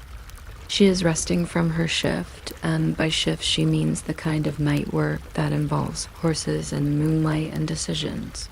He offers bread because that is how conversations are started properly. She accepts because bread is how company proves itself. If you're still awake a few minutes from now and feel that you might enjoy more gentle domestic scenes from the intersection of fate and good manners, you could subscribe, or you could simply let this thought soften at the edges until it drifts off like steam. The algorithm and the pillow have, in this matter, equally flexible schedules. People later say the Valkyries were only warriors, and perhaps some were, but the stories remembered best by drowsy minds are filled with small, careful tasks. The woman with the feather cloak Valsharm, the old word sits nicely in the mouth, like a warm stone keeps her cloak close by, but not on, the way a baker keeps the oven hot even when the bread is cooling on the board. She tells the man her name. Often it has the sound Hildre tucked into it, a syllable meaning battle, which, here by the water, feels like a surname that belongs on the male but can be taken off with your boots. Sigran, Kara, Lagyr Svanvit, a swan white mouthful that would be a mess to fit on a tax form, but they did not have tax forms, only a deep respect for proper introductions. She does not declare love as if calling down lightning. She asks about the fence posts, about the sheep with the small nick on its ear, about the smell of the smoke from last year's heather. He answers in that practical way people do when they realize that someone from the sky is listening and intends to keep listening, slowly, in order, with crisp details. They talk about oats. They talk about the weather as if it were a colleague. He asks what her work is like, and she says it is mostly writing and choosing, but also combing out manies at unheroic hours, and sometimes patching saddle girths with cold fingers while a star waits to be noticed. She says the ravens are punctual and almost helpful, and you get the sense she is fond of them despite their opinions. He nods, as one nods when a neighbor describes an unusually complicated commute. There is a practice, much whispered about by people who like rules of men hiding. A swan maiden's cloak in order to keep her close. The stories, being old, mention trunks and rafters and the underside of beds. But the sleepier version of the tale, The one best for late hours prefers a different approach. The man suggests a shelf by the door where the cloak may rest and receive the day's air like a respected guest. He builds the shelf himself, measuring twice because his hands wish to move like a thoughtfulness. He lines it with lamb's wool so the feathers will not be chafed because even myth wants maintenance. She smiles with the particular smile of someone who has seen many arrangements and approves of this tidy one. There are expectations. She will come and go. He will not ask for details beyond what is kind. If she returns with the scent of snow, caught in the seams, he will lay out the hearth tools in a triangle that means, in their household language, sit first, speak later. If he is out when she arrives, she will leave a token, a bronze bead on the breadboard, a ring of plaited horsehair on the peg, so the house will know it is accompanied, even if the chairs do not creak. Love grows at the speed of chores. Someone sharpens the skates. Someone oils the door latch. They require a conversation about spoons. A stable acquires a new brush with slightly softer bristles for a horse who cares. The neighbors do not gossip loudly because the story is not loud. It moves like a cart you have already greased out in the evenings. They sit with the shield propped nearby because it makes a decent tray for cooling pastries. The Valkyrie points to the rim and says, very softly, that the nicks could be evened with a whetstone, and he agrees, very softly, that they could, though neither of them stands up to fetch the stone just yet. She shows him how the harness wants to be hung so it keeps its shape as if the horse were still inside it. He shows her how the leather wants tallow rubbed into its stubborn corners. They take turns at the simple dignity of pouring mead, and she is so exact about the angle of the ladle that it feels like a blessing adjusted by degrees.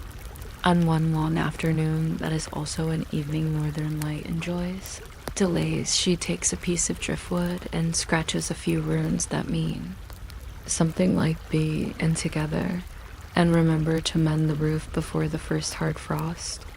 The runes stand on the wood like three polite strangers who plan to become family. He writes them down too, not because he is worried about forgetting, but because the act of writing is a way of tidying up the heart.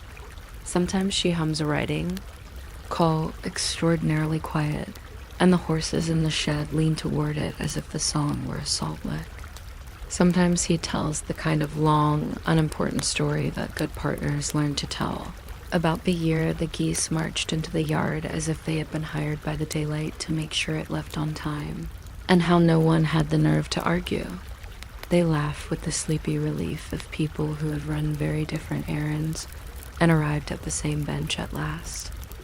Of course, some human lovers ask whether she will stay forever, because the idea of forever is tempting in the way a thick blanket is tempting when the wind is auditioning to be a knife.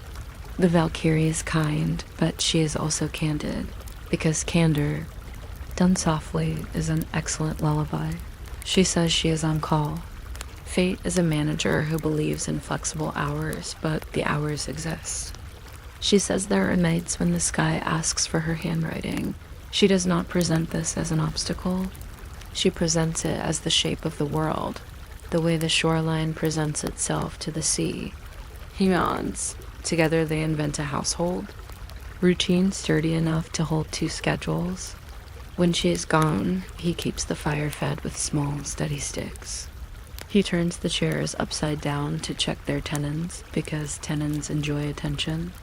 He picks up her comb, which has teeth like thin boat ribs, and sets it with the feather cloak on its shelf. Teeth facing east because she said tools like that orientation, and maybe they do. When she returns, she smells like cold stars and also like rye flour, which is a surprise until you remember that stables borrow odors from kitchens and kitchens pay them back. She rests with her forehead against the doorpost for a long blank minute that contains more words than a conversation. He stands still the way a tree stands still while spring negotiates with it. The ravens on the fence pretend to be uninterested and fail convincingly. There are names that come into these couched, Domestic legends like careful seasoning. Sigran, who in livelier versions encourages Helgi toward battle, here encourages the practice of rolling wool into balls the exact size of fists so that crowing smoke can measure itself against them. Brynhildr, who somewhere else sits on a mountain, with problems so large that a poet needs a ladder, here sits on a stool and decides that the stool wobbles only because the floorboards are generous, not because the carpenter failed. Kara visits and borrows the good cup, then returns it with a braid of horsehair tied around the handle, which counts as an apology among women who ride clouds for a living. Hjördis drops off a small sack of salt because the ferry across the fjord was carrying winter, and salt prevents winter from feeling too sure of itself in a pot. Their friendship has the hush of capable people briefly off the clock. They swap notes on ointments for saddle sores and the relative merits of different kettle shapes for evenly warming milk. It is not gossip. It is maintenance, sometimes a man. In love with a Valkyrie grows restless and thinks about the old, unfriendly recipe, hide the feather cloak. The sleep-friendly tailies prefer what happens instead. He takes the cloak down to clean it, bones of wing and quill, an invention trembling at being noticed so closely, and he discovers how many kinds of white exist in the world. He learns to lift not by the feathers, but by the seam where myth becomes. Stitching, he says, in a voice that could convince bread to rise, that he will keep the shelf dusted and the lamb's wool turned. And she says, in a voice that sits down at the hearth without asking, that he will have stories when she returns, because coming home to silence is like sitting on a chair that forgot one leg. He promises ridiculous things, exact inventories of the pantry, the precise number of times the cat attempted to learn the art of doors, because ridiculous things are how devotion practices. In return, she promises small, practical miracles, like finding his knife when it sneaks off under a plank, or remembering the words to a song his grandmother only half taught him. Their vows sound like the inside of a drawer that has been correctly arranged, when mortal lovers of Valkyries must part for a while. The farewells occupy the gentle part of the spectrum. She places a hand on his shoulder, not as a departure, but as a comma. He says, "I will tend the horses as if they might report me," which is a very thorough way of saying I will be faithful. She says, "I will ride and come back and ride," and come back, allowing the verbs to do the carrying. At the door, she forgets a glove on purpose, or perhaps the glove forgets itself on purpose, because everyone likes a reason to return that is not a reason at all. He puts the glove in a place that makes sense only to a future version of both of them. She opens the door and the air changes in the careful way a page turns. Outside, the path has an agreement with the frost to keep things from being slippery. When feelings are already so, she leaves with an economy that feels like mercy. He stays with an economy that feels like faith. The chair adopts the shape of his waiting and pretends it has always been shaped like this. If you happen to be awake, enough to wonder whether such calm is realistic, consider how many marriages have been saved by the presence of a useful shelf and a policy of labeled jars. The old poems were short on jar labels, but the old households were not dot. It is said that now and then a Valkyrie lives as a full-time spouse, and the house begins to carry the faint, agreeable electricity of a forge. Not loud, just present. She keeps the broom leaning bristles up because old straw keeps better that way. He learns to hang wet mittens over the bedposts, where body heat will attend to them overnight with discreet efficiency. On mornings when her work does not call, they eat porridge and compete, quietly, to make the neatest swirl of butter on top. The swirl that melts in a way that would impress an alder tree. She braids his hair because wind prefers a plan. He oils her boots because leather prefers being remembered. They take turns telling the window the news. It is not exciting news. A fox revised his route. The ferry sat a little deeper in the water than yesterday and then recovered. Someone in the next farm over has perfected the art of stacking peat so it resembles an argument that has ended well. Their happiness does not announce itself. It makes tea. A person might think there is danger in loving a being who decides the fate of warriors, but there is danger in any love that is also a schedule.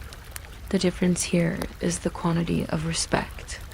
She respects his field's stubbornness, the way it yields to the plow only after it has explained its point of view. He respects her saddle, an object with opinions. She respects the door, which opens like someone remembering a name.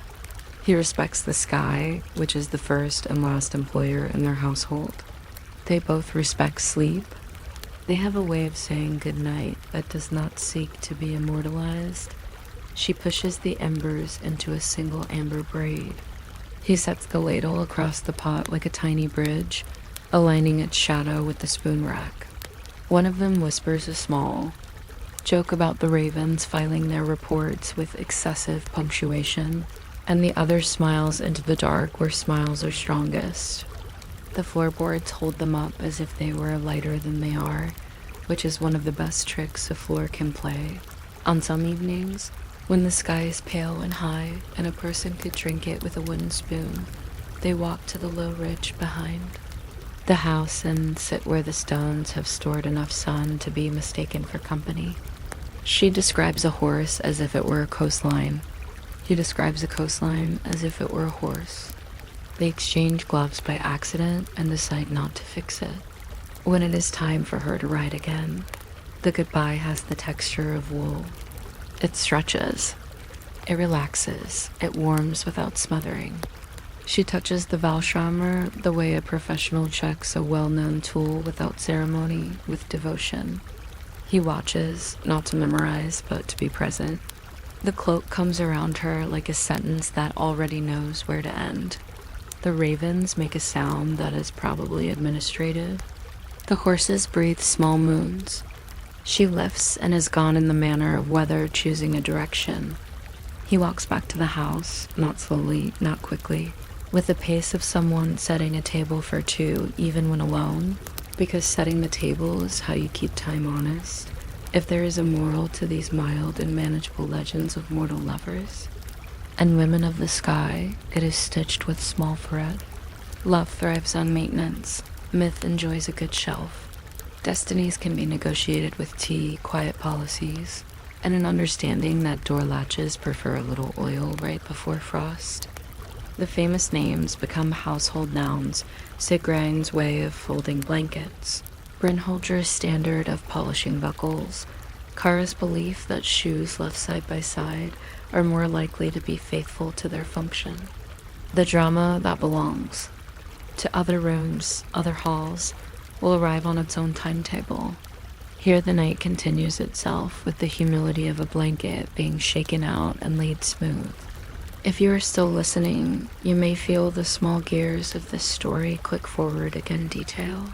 A touch of history, the softest joke, a return to what matters, and continue to do so until your breathing adopts the rhythm of a horse who knows the route home. Nothing breaks, nothing finishes. The cloak rests on its shelf. The spoon rests on its bridge. The chair makes its practical promise, and the path beyond the door says that it could become mist at any moment, if that would help. You might imagine that when a chooser of the slain takes offense, the sky would tear like cloth and the sea would throw plates. But the old houses say it starts with smaller things, like the bread refusing to rise for no reason anyone can locate, or a polished buckle that will not keep its shine. The stories call it doom because poets like heavy words that carry well across a hall. Yet in the dim rooms where the wind fingers the thatch, the turn is gentler, more like a shelf, very slightly, out of level so that everything drifts over days and then weeks toward the wrong edge. A cup sweats and leaves a perfect ring, not once, but always, as if the table had learned a habit. A doorway that has worked for years begins to require negotiation. The horse with the good temper waits until the halter is in your hand and then remembers a pressing engagement with a patch of sunlight. These are the first murmurs when a Valkyrie's favor cools. Not thunder, just a careful rearrangement of ordinary objects until the house agrees with her opinion. If you're still awake later and feel like encouraging more unexciting folklore, to find you, you could subscribe, or you could let the thought yawn and tip over very slowly. Both actions are respected by the gods of bedtime. The reasons are also small, at least at the start. Forget a promised cup left on a fence post. Speak too casually about a saddle when saddles prefer compliments that sound like weather. Boast that you will be fine without guidance when guidance has taken the trouble to learn your measurements. A chooser's favor is an atmosphere's notice tone. The sagas, when they remember, mention grander causes betrayal of it. Done. Vows broken under banners, but the farms along the fjords tell it this way. You let the feather cloak gather dust on its shelf. You left your comb teeth down where teeth prefer to rest upright. You forgot to turn the bread at the very last moment when turning makes a crust like a promise. A chooser of the slain is patient up to a point. She can sit a whole night on a horse that believes in undecided distances, but she cannot persuade a person who has chosen to be careless. Her correction arrives domestically. The kettle insists on singing at the wrong pitch.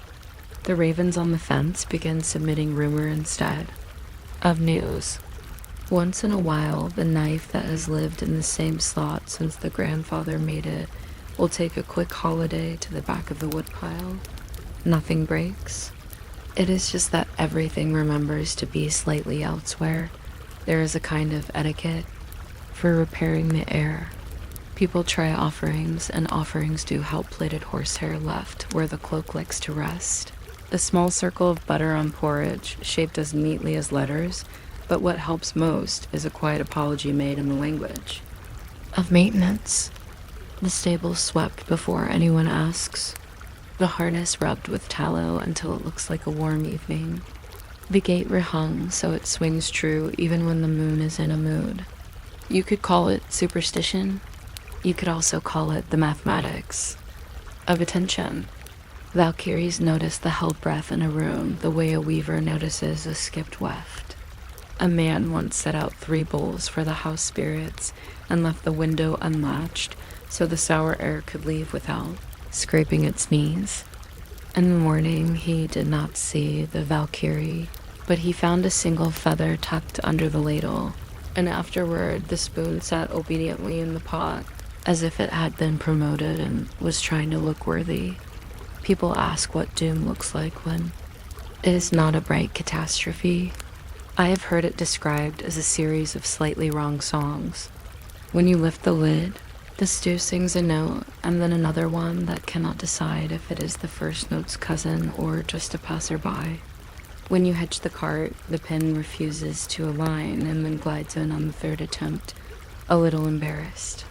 When you finally step outside, the wind, which ordinarily files toward the east, makes a point of coming from everywhere. A chooser's disfavor, when it wants to be educational, arranges a semester of inconveniences. The ale foams exactly 1 finger over the rim. The dye vat holds its color like an opinion, but refuses to share with wool unless courted flatteringly. Your best walking path grows a habit of puddles that imitate maps of countries no one visited twice. Some people misunderstand and believe this is punishment. It is more like a tutoring session conducted by a very experienced rider who has noticed that your stirrup is a hole where effort goes and never returns. The lesson is to care again and to mean it without performing meaning. The Valkyrie does not shout. She moves the furniture 3 grains to the left. She keeps doing it until you learn to look before you sit. Occasionally, the tailies allow a clearer sign, the way a cautious teacher will at last tap the desk. Milk goes sour faster than milk knows how. A lamp that has never been tricky becomes a dialect. You dream of crossing a field that used to be 5 minutes wide, but now insists on being 7, no matter how agreeable your shoes. Names arrive late to the tongue. Your favorite spoon, the one that makes porridge feel like a pact, slips from your fingers with the ceremonial grace of a king abdicating a very small throne, lands on the floor, and does not accuse you, just lies there, round as the moon in a mirror, and you understand. You bend to pick it up with both hands, which is the body's way of bowing, and you say to the room and to the sky that you are ready to keep your promises at their normal size again. If you have been unwise enough to speak ill of the work, that keeps fate in order. You add 2 sentences about respect, the kind you can fold and put in a pocket without creasing. There are stories, told with a neighbor's voice over an unhurried cup, of men who received stronger corrections. One boasted that he had no need of choosing because he chose himself every morning, which sounds efficient, but is not. His flock took to visiting the next field over, a field surrounded by a fence that was not high, but was principled. He mended his own fence with admirable knots, and discovered that knots, like geese, prefer company. They multiplied. He kept a stool by the gate and learned to unfasten patiently. His hands acquired the calm of someone untying a philosophy. After a month, he could look at a tangle and see not a problem, but a series of friendships that had been introduced without his consent.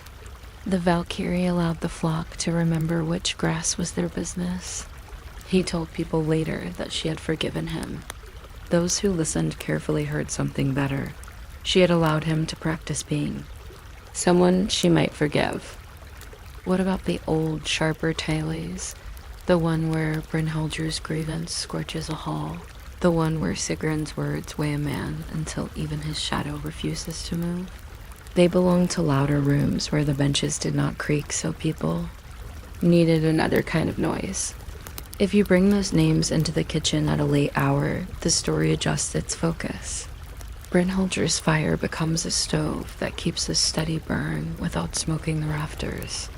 Sigrun's weight becomes the honest heaviness of a blanket made from the wool of sheep who listened to storms and decided to remain sheep anyway. Even in anger, the choosers prefer craft. A curse is a piece of knitting you cannot put down until you have finished the row correctly. It is never a trap. It is a pattern nudging your hand. Sometimes doom is an overenthusiastic favor that keeps. Helping long after help has become a kind of confusion. There is a pleasant lieutenant among the Valkyries. She insists she is only an assistant to the weather, who once promised a fisherman a following wind whenever he asked. He asked because following winds are excellent at having ideas about destinations. For a season, the boat obeyed like a faithful dog. Then the man tried to visit a neighbor 3 fjords to the north, and found himself drifting to the west with a degree of loyalty that would have impressed a magnet. He laughed, because laughter is how you excuse a god who is acting like a nephew. He went home the long way, brought a loaf, set it warm on the fence post at dusk, and said aloud, in the tone one uses when negotiating with tides and cousins, that an occasional cross breeze would be considered a kindness. The next morning, the gulls argued as usual, which meant the world had resumed its ordinary habits.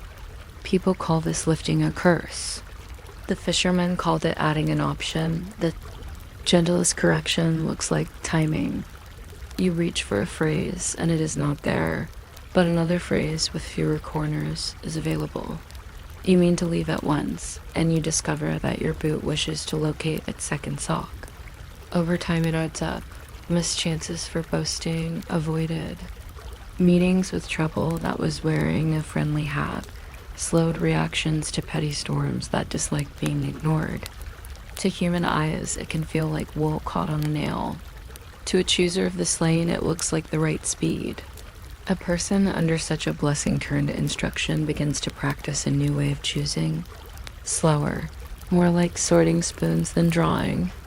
Swords. It is remarkable how many catastrophes cannot be bothered to wait for a careful person. They go elsewhere to be appreciated. The Valkyrie watches from her horse, which is also a kind of cloud, and if she smiles, it is with a small part. of her mouth that knows several alphabets. Those alphabets include the one used by house cats who judge and forgive simultaneously. Every so often, someone thinks to test the boundary, as if fate were a fence you could lean on with your full weight and then claim you were stretching. Test does not go badly, it goes memorably. You leave the broom where the bristles lose their shape and the handle begins to sulk. The floor finds a new way to conjure grit. You declare a task finished when the hinge has only just remembered that. It is a hinge. The door keeps a diary of every visit afterward and a script you can feel with your sleeve. You say you will come back before dusk and arrive at after. The dusk has already put the chairs to bed. None of this hurts. It just declines to hurry toward you with open arms. After a while, you do what people have always done when they wish to live comfortably in a story told by the weather. You trim the broom, you tend the hinge, you come back when you said, and you learn to enjoy the purity of an uneventful afternoon. The doom dissolves the way frost does. At the precise pace chosen by Surface's dot, there are quiet remedies the households keep in their pocket. One is the gift of exact words. The human lover who once used grand claims with too much starch, forever and never and always, begins to use smaller, washable terms. Soon and later, and as well as I can. Valkyries are allergic to frayed promises in the same way bread is allergic to impatient ovens. Another remedy is to build a little ritual that pleases the invisible audience. A single oat set aside for a horse who will never count oats. A cup turned upside down on the shelf for an hour after it is washed so that it can be certain of having no secrets inside. A coin tucked under a rock near the gate where coins can feel usefully heavy without inspiring arithmetic. The point is not bribery. The point is the respectful relationship between intention and its tools. A chooser's favor returns when she can see that. Relationship walking around the yard like a well-trained dog that has chosen its human dot now, and then the disfavor remains mild but present because the lesson is longer than the winter. People adapt by becoming the kind of steady that does not write letters home about itself. The cart squeaks on the second turn in the lane, and you carry a small wedge of wood to tuck under the box at that exact place. Because good memory is the truest. Spell. The wind will not keep still when you comb wool, so you comb by the hearth and let the wind rearrange parts of your hair as payment.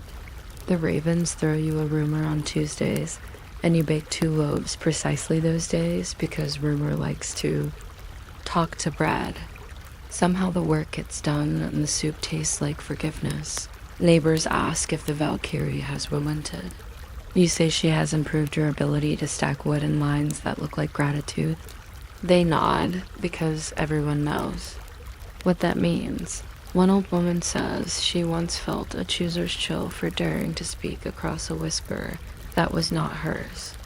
When she apologized, she did it by mending the neighbor's fence with willow wands cut at the correct phase of the moon, which is the phase when willow remembers it is a kind of water-holding sill. The Valkyrie's shadow stepped aside without anyone watching. Afterward, the old woman kept the habit of cutting willow at sensible times. Not because she feared disfavor, but because she liked the way the fence then thought about its job. She taught younger people to tell when a stick prefers to be a stick, and when it prefers to be part of a pattern. The lesson worked in marriages and in the placing of chairs as well as it did in fences. This is the shape of doom when the stories are told by people who have rice to wash and wood to count, not a falling axe, but a rising standard. You might wonder whether there is ever a final apology that puts everything right forever. The honest answer is that forever does not enjoy being folded and put on a shelf. The most successful apologies are small ones repeated, useful as spoons. The Valkyrie, if she passes by your low roof, notices the rhythm. The brush hung bristles up. The cloak shelf kept clear. The way you test a rope by listening to it rather than tugging.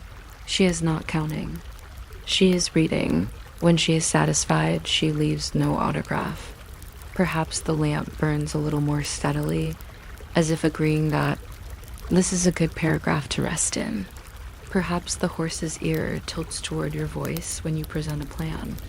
Perhaps a dream remembers its proper exit and does not ring the wrong bell in your chest at dawn. You won't be certain. Certainty is for daylight. At night we live by kinder instruments. Some nights, the house and the rider in the sky arrive, at a truce that looks like weather with manners. The wind accepts a job stapling clouds to corners. The door agrees that a squeak is effective only once. Your thanks, whispered toward the rafters, rises like steam and then discovers it prefers to drift sideways toward the shelf where the feather cloak once rested or still rests, depending on your house. You cannot tell whether she hears. That is comfortable. The point was never an audience. The point was to move through your small square of the world as if it were a story being read aloud with fond attention. When a chooser's favor has turned and then turned again, it leaves no dramatic edge, only a surface so evenly sanded that your thoughts stroll across it without catching. This is how doom retires, not with a bell, but with a well-oiled hinge. If you are awake, you can imagine a rider above the field, always slightly upstream of thunder, looking down with the kind of interest a craftsperson feels for another craft. She sees the broom in its correct dignity and the gait that swings in a sentence without comma splices. She sees the promises arranged by size and not by appetite. She might allow herself a very small shrug that means, in the grammar of the clouds, that no more adjustment is necessary tonight. Tomorrow she will write again, and elsewhere a spoon will need a reminder, a path will need to learn the value of. Puddles, a cart pen will attempt wise mischief, but not here, not now. Here the air has remembered to be kind, which is fate's favorite pastime when no one is performing. The house settles. The horse in the shed reorganizes its breathing into a pattern respectful of lids and latches. Even the ravens consent to end their minutes.